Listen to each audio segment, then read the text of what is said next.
Trigger warning, my goals matter to me more than most relationships that I have in my life. And that's simply because of the consistency of it. Like my goals have been there through the ups, the downs, whether it's rough, it's good, it's bad. Something that I could always depend on is the process. And knowing that it's there, I think that is where my love for the weight room stems from. Uh, I think that is where my love for the process in terms of, business, in terms of creation, content creation, building influence, how to win friends, influence people. At the end of the day, it is about the people, but in order to win them, to captivate them over time, your internal framework has to be more powerful than anything external. Otherwise, you'll never see it. You won't stay in the game long enough. Purely because my relationship with my goals is the most consistent relationship in my life. And because I continue to show up for them, they remain there through the doubt, the uncertainty, the loneliness, the triumph, the pressure. Um, again, whether I am consistent or inconsistent, they are constantly there reminding me that you did or did not do what you said you were going to do. You did or did not do what was required, period. You know? They will never ask more of you than you have in you to give, but they can ask of you more than you think you can give. And that's something to constantly be aware of as we go through the process. It's something that has to be respected about the goals, but they're there. Hella high water, rain or sunshine, they're there. The mission remains. And an important distinction is this is not about a hatred towards people, because I actually love people deeply. I'm one of the most deeply emotional or empathetic people that you'll meet. But there is a side to me, there's an element to me that can be very cold, calloused, and quite ruthless in nature. Again, you get into certain environments and you are described differently by different people who experience you in those different states. And for me, what I notice about people is that they can love you the one day and misunderstand you the next. They support you sometimes, they disappear other times. That's human nature. But what you have to realize eventually is that you can't build execution, you can't build systems around other people's emotional instability. You just can't. And so you can allow it to affect the relationship. You can allow it to affect your viewpoint of them, their viewpoint of you. But one thing you can't allow it to affect is the execution and the process itself, especially if you have goals, because your goals don't care how you felt that day. They don't care if your mom didn't hug you enough. They don't care if your dad never told you they were proud of you. They don't care if your friends don't believe in you. They don't care. Like, the process doesn't care who you are, where you're from, what you've done. Yesterday's home runs don't win today's game. What have you done today to press forward? What have you done today to move yourself forward, to better yourself? And in the moments when you let yourself down, in the moments when you fail, the process will hold you accountable. And so that's the part that I love. That's the part that is consistent. It's consistently rewarding when you're doing well, even though the external may not change, the internal, consistently rewarding when you stick to what you said you were going to do. And it is consistently punishing. There may be other factors, the marketplace may be just in a space where your skill is gold, liquid gold. And you catch a run, you just catch fire, things do really well without you putting much in.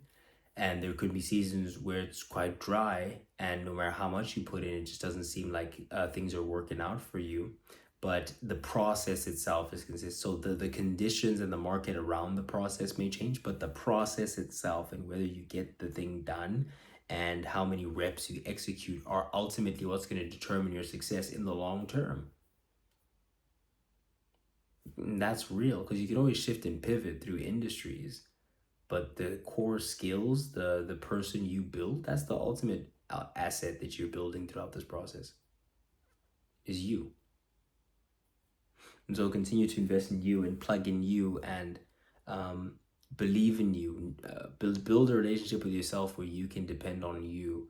Because if you build a relationship where you are you, your execution, your dreams, your happiness, your peace, your purpose is predicated upon other people's emotions, I promise you, you will never find peace. You'll never find peace because your peace is dependent on people who don't know peace themselves. A lot of people are in this situation, they don't even know that they're in it. A lot of people find themselves in these situations where they're fighting these perpetual versions of themselves. They're fighting their own voices, their own demons, and they're fighting them in you because they mistake your ambition for their lack thereof. They mistake your ambition as an insult to the lack of theirs. They conflate your appetite for risk with their inability, number one, to take the risk on themselves, and also with all the negatives that they associate with that path, rather than the benefit of the doubt. And if your pursuit of victory is predicated upon their belief in your pursuit, you won't go anywhere. Because there will always be people who don't believe in you. And they will have very good reason to. They will have very good reason not to believe in you. And so you have to outwork your self-doubt. You have to stack so much evidence in your favor, in your own mind, that you keep going. Because at the end of the day, it doesn't matter who believes and doesn't believe. That's all just in here. It stays there. But you know what doesn't stay in here? What you do. That's what matters. Doesn't matter how anyone feels. What matters is what you do. You can be a good person, bad person, good at what you do, great at what you do. The execution of the process itself, that is what determines who is the victor and who is the victim at the end of the day.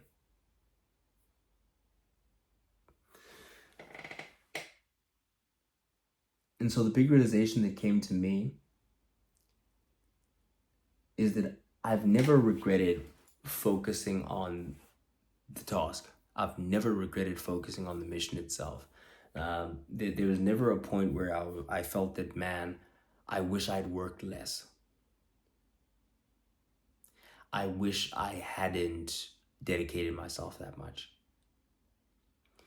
You know, I wish I had gone to the thing. I wish I had given into the distraction. I wish I had taken myself away from the craft. I have never, ever experienced that in my life. I know some people have, probably. I don't know. I don't know your lives. But I'm sure some people have. From what I've heard, I felt like, man, if only I had just given a little bit less, I would have had more time to do whatever. For me, I've never experienced that, but I have experienced the opposite, where I feel that, man, if I had given more of myself to the craft in the time when I had the time, now that this unexpected thing has come up, I would have had more runway. But because I put this work off, and I knew that I could get it done in the closing stages or whatever, but what I didn't know was that this unexpected work would come and compile on top of the work that already needed to be done. Boom, the regret sets in, like, I knew I should have been on the ball, on the money. I knew I should have been doing my thing. And I firmly regret having spent this time in this pocket of things, knowing that it is not even appreciated as such. You know, because in those moments when I actually learned this funny moment, I was 18, turning 19. I'm with friends, and at this point, I think I hadn't like had a sip of alcohol in like quite long, probably since the last time I'd hung out with my friends, right? Which was like months, if not a year earlier than that, which at that time was a long time. And I'm just like, boys, ish, I don't really do this anymore. But like, since it's you guys, it's me and the boys, we're doing this thing, whatever. Cool, I'm down. Like, let's roll, right? And like as we get into the thing, like I'm realizing, to be real with you, I'm realizing in this moment, like they don't give a damn that this is like a thing for me. They don't give a damn that this is, there's like they're not feeling the gravity of me saying, for example, hey, for me, I'm only doing this because it's a special occasion and I really appreciate your company, and let's rock and roll, let's have some fun. For them, it's just another Saturday, but it just so happens that I'm also partaking this time. That's a micro example of a macro theme that I found throughout life is, okay, there are certain moments when you will be giving your lost, you will be showing up in a moment when you're compromising yourself, you'll be showing up in certain ways, and it just won't be appreciated as such.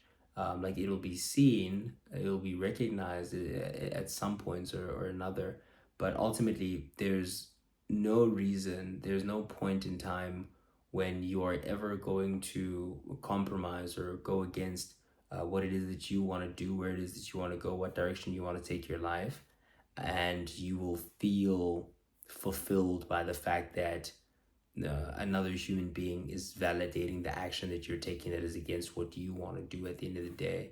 There's no greater regret than that. Furthermore, I don't regret that because again, I got the lesson from it, right? But furthermore, what you take from those moments are those teachings. You take those teachings, you apply them across life, you realize, or you take that lens, you apply it across life, you realize like, okay, I feel that trusting, sticking to the process itself, keeping my promises to myself, getting closer to the version of myself that just executes purely, that is all signal, no noise. I feel that that's the best version of me. Until proven different, I feel that that is the best version of me. Because again, my life has never gotten worse because I chose to focus on the process. But my life has gotten worse because I chose not to. And so I will just continue to do such. And people think discipline is restrictive, but in this case, hopefully, I kind of encapsulate that it creates freedom. In the same way that when you stick to task on time, when things come out of the woodwork, you just take them as they come. This too shall pass. You go into it, you go into the process, you do your thing, and you continue. But when you don't, then you're already time constrained and overwhelmed. And so when the thing pops, and it always will, something always comes up, then you find yourself in a very, very bad position, much worse position than you would have been in otherwise. And so every moment when I choose myself, every moment when I choose the focus is a moment when my dedication to the process itself is cemented, but ultimately those moments are what beget success in the long term because they come from the internal. And when the internal is where it's supposed to be, nothing external is strong enough to crack that. And so that runway that you create yourself through that discipline, that freedom, creates peace, creates optionality, and it creates stability. So the deeper philosophy is people want your ambition without understanding the isolation that is required to protect it. Because the truth is, on the road to success, people don't need to understand you. They don't need to validate you. Understanding and validation are not a requirement to success. Execution is a requirement to success. Trusting the process itself, acting on it, that is a predicator of success. Whether your idea was understood or validated before that time really doesn't have a material effect. No one will even have proof that they believed or didn't believe in you 20 years from now, but you will have proof of execution. Your responsibility is not to be understood. Your responsibility is to build. And understand that people come and go, emotions fluctuate, opinions change, but if you're fortunate enough to have a vision worth building, protect it. Stay focused, because one day the very people who questioned you for sacrificing will be the very people who cheer the loudest and swear by the moon and the stars in the sky, scream at the top of their lungs, saying how proud of you they are. Focus on the process itself, my brothers and sisters. It's the only good fight there is. I'll end with Jeff Bezos in his final letter to Amazon. In his final letter to the shareholders as he was stepping down as CEO. He said that only thing, I'm going to paraphrase, the only thing that separates the living from the dead is that our biochemistry continues to fight against the environment to remain different. And so because your body temperature and the temperature of your atmosphere are different, like it's because you're alive. Meaning if you're alive and it's hot, your body's going to try and put all the heat out, regulate itself, keep yourself cool. If it's super cold, your body's going to try and move some blood around. If you're moving some blood around, you're going to be nice and warm. Biochemistry, fighting against, doing the opposite of whatever the environment is doing, means you're alive. Because if you're dead, you'd be like a rock outside. It's cold, super cold. Hot, super hot. It just, again, shifts and changes, whereas your body will try and fight and do the opposite. In that same way, your environment will constantly fight to try and keep you average. The average is the average for a reason, and mathematically it is by nature that it will constantly try and drive. The more factors come into any situation, they will constantly drive towards an average. And so if you seek to be exceptional, you must understand that you are the exception. And you must continue to remain steadfast in your journey, in your understanding of being the exception. And if you can tolerate that, if you can live with that and still grow, then yours is the world and everything in it. And which is more, you'll be a man, my son.